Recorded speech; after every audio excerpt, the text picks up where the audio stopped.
You've had some amazing experiences with God and the Holy Spirit. And some of those early experiences from the Mind Days onwards, like the audible voice of God and things like that, when did these things first, or when were you first aware of those things taking place? That's very interesting. It was a few weeks after I was baptized in water. My mother took me to a Pentecostal meeting. They were in a hall with no windows, dark and so on, only and lights in. And while I was sitting near the minister, waiting for people to come in, I heard a voice which said, "I want you to join this group." So I turned to the minister and I said, "I think I'll join your crowd." And that was the beginning of my Pentecostal experience. I can go on from there. Soon after, I was 17 years, maybe a year later. I'm the eldest of 7 children. Mother went shopping and missed one of my brothers. So I looked for him, found him in what we used to call the pantry, the big larder, the pantry.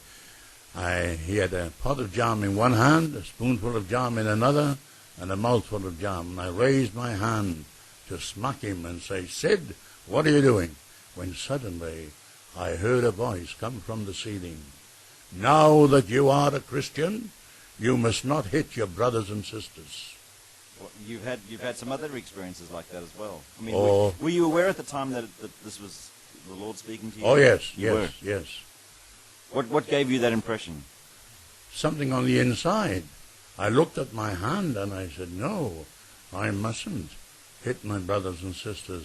And I lowered my hand. Yeah. Then, at 19, I was in the coal pit, half a mile down into the earth, about 4 or 5 kilometers from the base of the shaft. I had a pick in my hand. The coal was 9 feet thick.